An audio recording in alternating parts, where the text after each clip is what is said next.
Hello, I'm Dr. Eleanor Wadinobi, and this is Safeguarding Matters, a podcast by the Safeguarding Resource and Support Hub. In this episode, we take a look at safeguarding investigations. There are standards and procedures available for conducting safeguarding investigations. However, in reality, investigations are often more complex than the procedures allow. Issues such as risks to the survivor, local norms and culture, and safety and security mean that investigations are rarely straightforward and often require us to make some really difficult decisions. This podcast will take an honest look at these challenges and how we can begin to have open conversations to address them. In this episode, we'll be joined by Oge Chukwudozie and Lucy Heaven Taylor. Oge Chukwudozie is a safeguarding and protection professional with over 15 years' experience in the aid sector. She has worked with different organizations such as Africare, Christian Aid, and Save the Children. In these years, she has worked in various thematic areas, including education, HIV and AIDS, livelihoods, nutrition, and emergency response. Currently, Oge is the National Associate for the Resource and Support Hub, Nigeria. Lucy Heaven Taylor is a safeguarding consultant with 20 years' experience in safeguarding and protection, sexual exploitation, abuse, and harassment in the humanitarian and development sectors. She has conducted and supported on many investigations over the years and is a trainer on investigations for BOND and CHS Alliance, delivering training to NGOs, UN agencies, and the Foreign and Commonwealth Development Office. She developed CHS Alliance's guidelines for investigations into sexual exploitation and abuse. So let me turn the question over now to first Oge.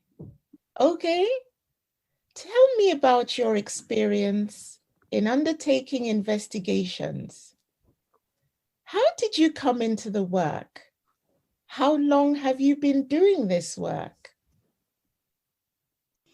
Hi, thank you, Dr. Eleanor. So for my getting into investigations, I really didn't plan that, but it happened that, like you mentioned, I'm a protection expert and I've been working in protection thematic area.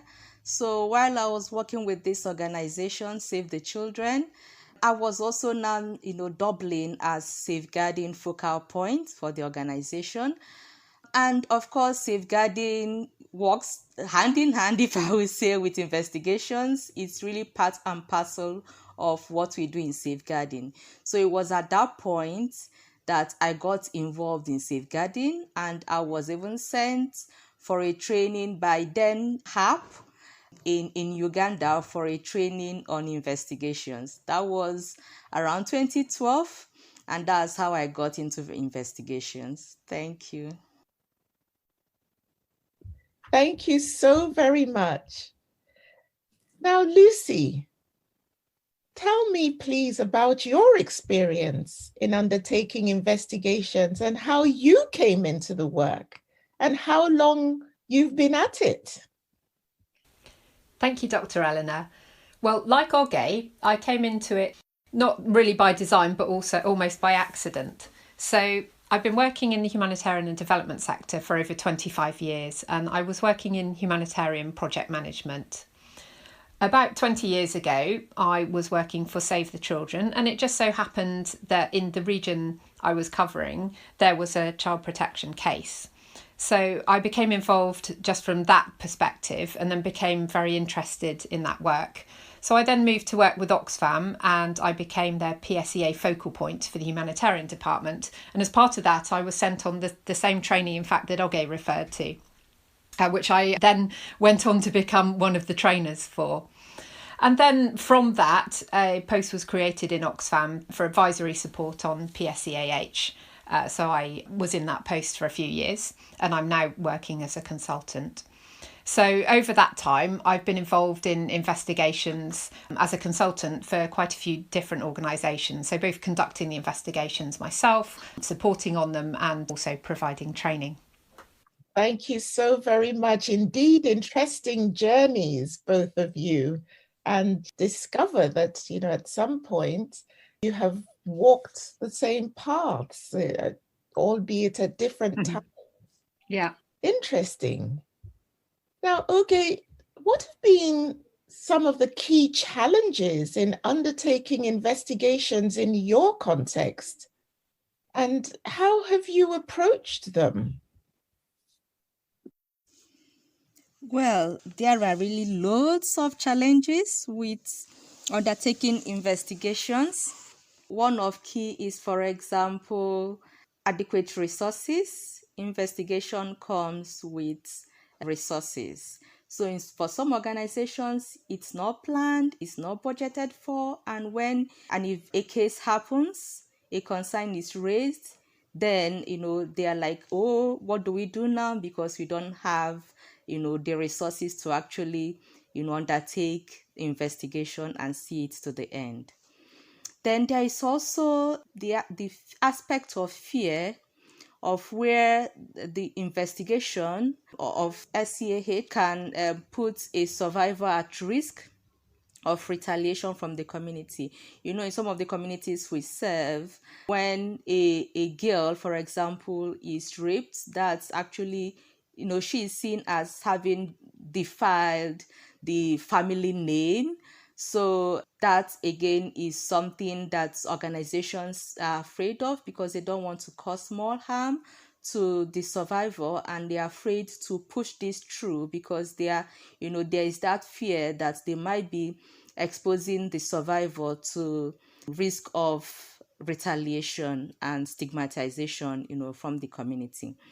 Then the other one again is the fear of the perpetrator. This is also very real. In some instances, of course, like we already know that SCAH actually lies on power dynamics. So usually the perpetrator, is someone of high position or power in the community or organization. So there is this fear that probably the perpetrator will be powerful enough and will really make the life of everybody involved very difficult if investigation is continued. So these are some of the challenges that organizations face when trying to undertake investigations. Thanks immensely for sharing those with us. When you speak of the fear of retaliation for the survivor and fancy fear of the perpetrator, I guess this is what drives silence and stigma for the survivor, and there's that also silence that drives impunity. Yes, let's now hear from you, Lucy, as to some of the key challenges that you have experienced. And, would like to hear also how did you approach these challenges? Thank you, Dr. Eleanor. So in addition to the challenges that Oge and I have discussed, some other challenges that have come up have been, for example, quite often people say, what do we do when the organisation doesn't have any skill in investigations internal to the organisation? Another thing that comes up quite often is if we have a safeguarding incident or a safeguarding case or investigation, does this mean that the organisation is going to be less likely to get donor funding in the future? And then something else that comes up as well is the concern that if we do address this, if we do follow up this safeguarding case, what if the perpetrator then goes on to sue the organisation or to take them through legal proceedings? So these are some of the things that I've encountered. Yes, indeed, there is that common thread of fear, as you have both outlined. Let's now look at how we can approach and actually practically address these challenges. So, Oge, I'll come back to you, please. How have you approached these challenges that you have outlined? Yes, so in terms of these are really very difficult. There is no one size fits all, but sharing from my experience, in terms of adequate resources, these are actually very genuine concerns that organizations have. But one key thing is that it's important to always know that you budget and plan, for investigation. So that will be part of the safeguarding measures you put in place. So, for example, including safeguarding activities and budgets, including investigation in your budget, in the organizational proposals and budgets. This actually will help you to at least have the resources that you need, that the organization needs to undertake investigation when it happens, because you don't want to be caught not prepared. It's better to be prepared, and it doesn't happen, then it happens and then you are not prepared. And some of the costs that actually needed would be like, for example, costs for travel. If a staff needs to maybe travel from one location to the other to conduct interviews with the survivor or, other witnesses, that need to be budgeted for. Legal costs, maybe there might be some legal costs, and even cost for the survivor to undergo medical treatments. It's also important that this is included in budgeting purposes. So for RSH, we're actually developing a template and guide that will help in conducting investigations so that organizations will know, and there will be some templates that will come with that. Organizations will know how to budget for these things. We already have a tip sheet on how to integrate safeguarding in proposals. So that is already available on our hub. So that's really, those are the areas, let's get ourselves prepared and include these costs in our budgets. Then for the aspect of fear of the retaliation or stigmatization or discrimination against the survivor by the community, first, it's important that organizations know their context very well. And because, usually the context is that you are working in this community, probably you've had interactions with that community before. The staff now records, there is this record of safeguarding concern. So it's important to really know the context and to conduct risk assessment from the start to see what are the issues and the challenges that might happen, so that you also prepare ahead. And whatever gaps, you need to develop mitigation measures, put mitigation measures in place to be able to address those gaps of that risk assessment shows. And then, of course, the issue of confidentiality is quite paramount in cases of safeguarding and investigation. Confidentiality is essential.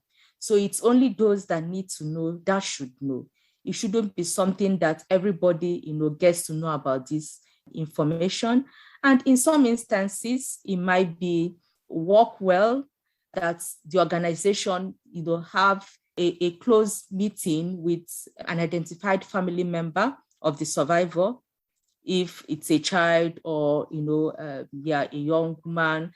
So that might be something that the organization might need to do, to talk with the family and, of course, provide care, show that concern, because, of course, as part of the prevention methods that the organization, is doing, is already raising awareness that the organization has zero tolerance to sexual exploitation and abuse, and then, of course, having your reporting mechanism. So organizations should be able to, make it clear that this is actually not what the organization stands for, but rather, the person has done it outside of their own. And then you let the trusted family member, to know how the process organization is taking to handle, the investigations, of course, to handle the case, including the investigation. So those are really parts of what organization can do to really reduce that retaliation or discrimination, knowing that really the survivor is not to be blamed. Usually how it is in our setting, Nigerian, so in Africa, usually is the girl, is the woman that is blamed when there is issue of sexual exploitation and abuse. Oh, why did you go there? Oh, why did you do that? Oh, why that? Oh, why that? So knowing that the survivor is not to be blamed because there is the issue of power dynamics. This person actually exploited, the staff exploited this survivor. So that would maybe help to calm the family down, and that discrimination or a retaliation will not happen to the survivor. For fear of the perpetrator being very powerful, yes, this is actually quite, usually happens because, so this person is well recognized in the office. How do we sometimes even the political will from the organization to take it on is not there. But again, knowing that it's not everybody in the organization that should know, if the alleged perpetrator needs to be given leave, so sometimes it's not that you're sacking, because of course the investigation should happen and concluded before any decisions will be taken if the person is found wanting. So even if it means some organizations will decide, okay, we don't want this person to interfere, so the person goes on leave. So everybody, that other person knows, oh, this person has gone on leave. It's just leave, and then someone is covering. People go on leave in organizations. So and then the small team that will handle the investigations will now conduct the interviews and activities as it should be. So making sure confidentiality is very paramount in this instance. It's very paramount. And of course, risk assessments need to be conducted, to weigh and balance all that is needed. In all, we want to make sure that we are not doing harm to others and the protection needs are all covered. I know Lucy might have some other points, experiences from her own side to add on to some of these challenges that have been identified and discuss more on them. Thank you, Oge. And some really, really interesting points there. It was really interesting to learn about how you've tackled some of these things and where you work. In terms of the first point that you raised, how can we do an investigation when we have not many resources, which obviously comes up a lot. And as you said, we can always put budget lines in that cover the costs that might be associated with an investigation. I think most donors now are aware of the fact that there is a cost associated with doing investigations. And most donors should accept budget lines in proposals that you put forward to them for this work. And in fact, I was in a webinar recently that FCDO, the Foreign and Commonwealth Development Office here in the UK, were presenting at, and they did reiterate that point and said, please do put in a budget line for safeguarding and associated costs. And I think I would even add to that, I would encourage people to make sure that in any donor proposals they do put in that budget line, because then if we don't include costs on safeguarding, then we're making it look to the donors that we don't need that money. So the more people who actually put it into proposals, the more we're hopefully getting that message across that, actually you're asking us to be compliant on safeguarding, but, it does cost money. So please do fund us for this work. In terms of measures when the survivors put at risk of retaliation, it's really interesting to hear about some of the approaches that you've used in the communities that you work in. And I would say that those approaches will work in some communities. I think maybe other communities where I've been involved in investigations, they might need a different approach. So obviously, it's always to check with staff who work in those communities, because they'll know what the good appropriate approaches are to deal with those issues of risk to the survivor. And as you've talked about quite a lot, I think the two words that were sticking out for me from what you were saying, risk assessment and confidentiality. And again, just to reiterate your points on that a risk assessment is really important, and understanding the dynamics of the community that we're working in and looking at ways we can address some of those issues is really important, and obviously keeping confidentiality as well. And I think both of those are really important to the other point that you were talking about, which is if the perpetrator's powerful and there's a sort of certain fear within the organisation of approaching a safeguarding investigation because of this person and what retaliation they might be capable of. Again, doing a risk assessment of that, and also confidentiality, as you said, really important in that. And in terms of risk assessment, we talk about risk assessment, and it's often done as a kind of one-off piece of work at the beginning of an investigation, but really we need to keep updating our risk assessment as the investigation goes on, and thinking at every stage, okay, what happens now? We've done some interviews, or we've done this action. Does this then set off another sort of risk? So in one investigation I was involved with, we were even doing risk assessments on an hourly basis after each person that we spoke to, thinking about, okay, we've now interviewed this person. If there's a breach of confidentiality, are there going to be risks to other people involved? And really just being aware of that and making sure that we keep everyone involved as safe as we possibly can. Thank you so very much, Oge, for taking us in depth and really unpacking the nuances around culture of silence and culture of impunity, and Lucy for adding to that the updating of the risk assessments and maintaining confidentiality. Now, Lucy, you mentioned some challenges that you've come across in the course of your work. Do tell us how you have approached them. How have you dealt with them in a practical way? Thank you, Eleanor. So one of the first issue that I raised was the concern from organisations that they don't have the skills for investigations or the capacity. Well, there are several ways of approaching that. First of all, if it is a really serious safeguarding incident, then you might want to look at getting in external expertise. And I'll be honest, there is a cost associated with that. And again, that's something that we would hope that donors would be really approachable in terms of helping with the costs around that. And we have in the Safeguarding Resource and Support Hub, we have Safeguarding Consultants Directory as well, just to mention that, where we have lots of consultants who are working in the context that we're doing a lot of our work in terms of humanitarian and development work, who might be able to be approached to help with safeguarding investigations. But that's a short-term fix. In the long term, obviously, the answer will be to increase capacity within organisations to handle investigations themselves. And there's a lot of training out there in the sector. As you mentioned at the beginning, I do training for Bond and CHS Alliance, but there are also other trainings that are going on.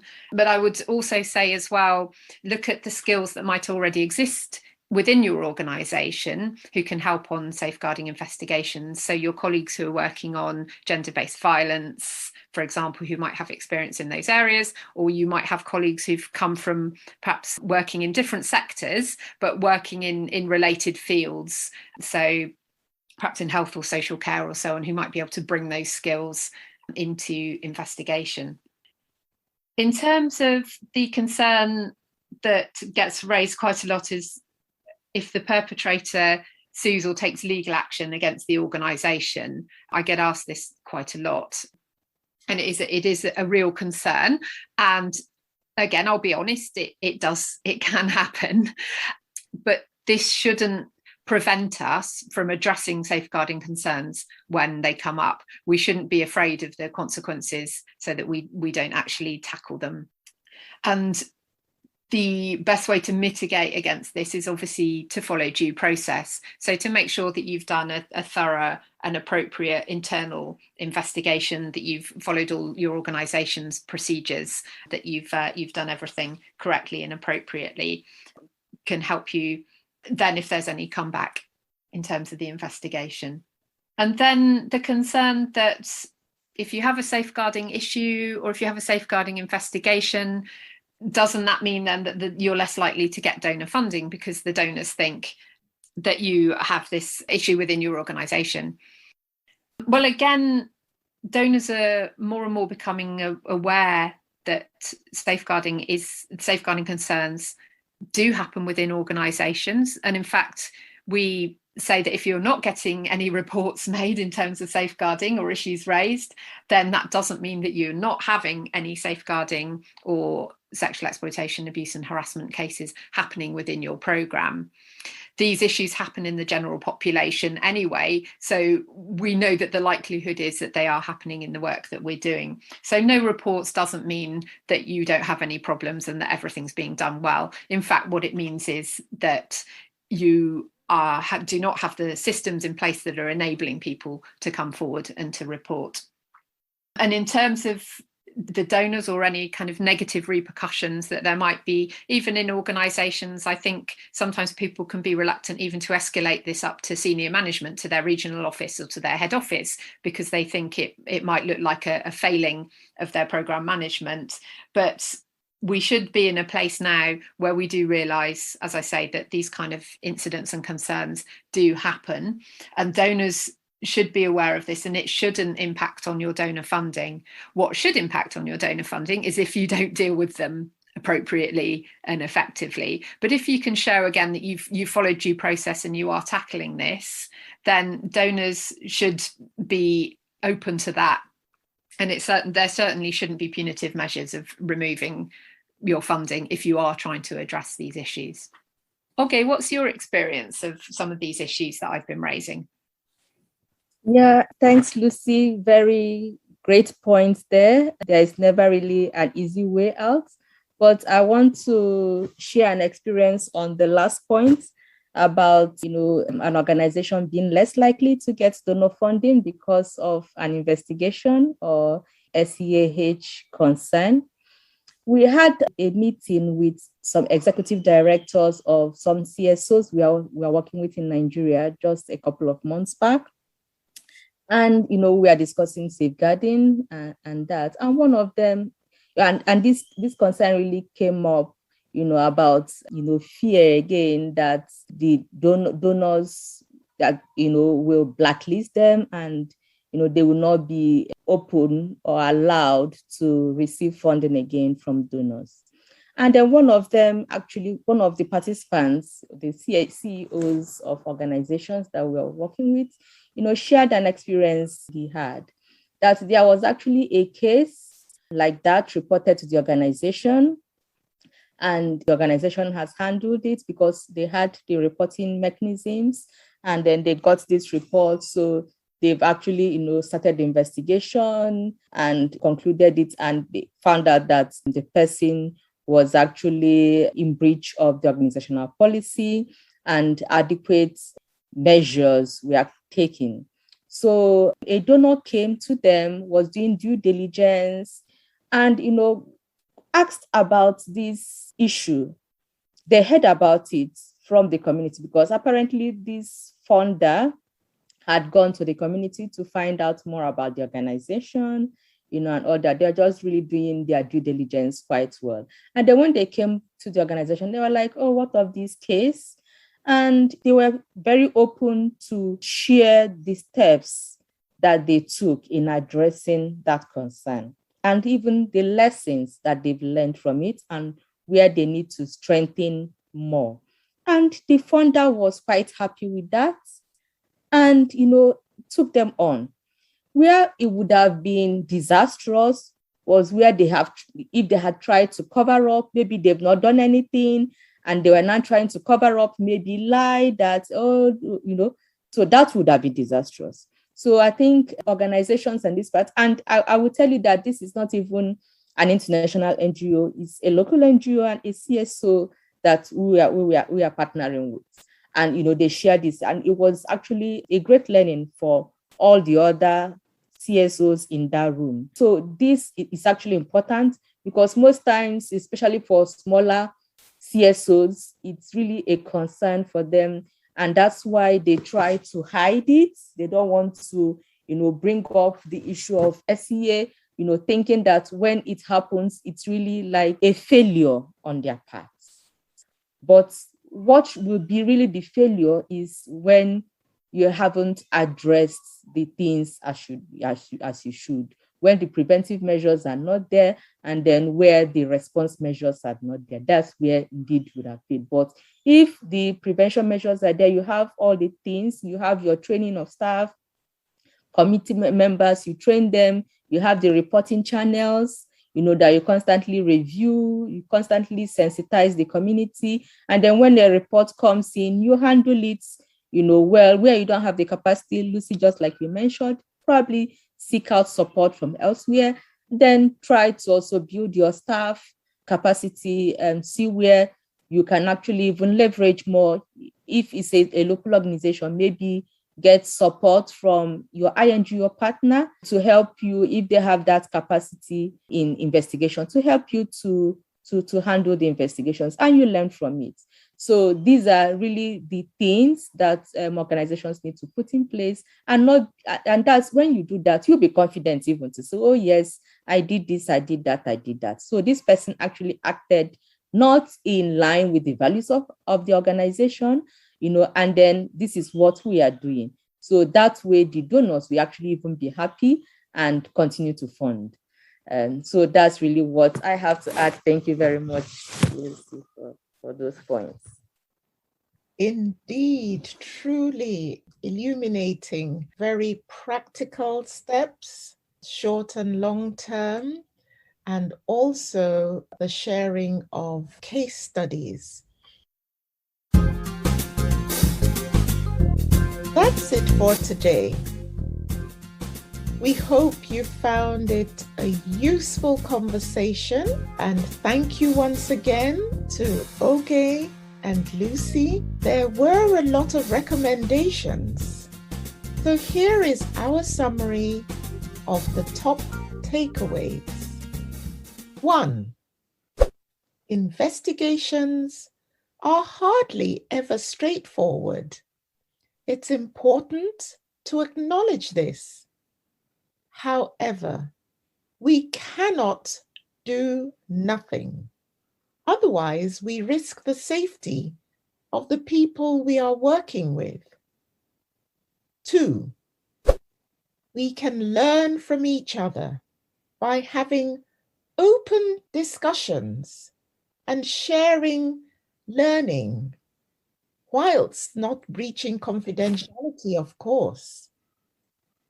3, add a budget line to proposals for safeguarding work.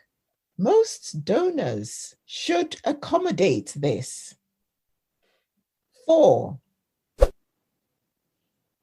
there is a lot of guidance and there are a lot of resources available, including on the Safeguarding Resource and Support Hub.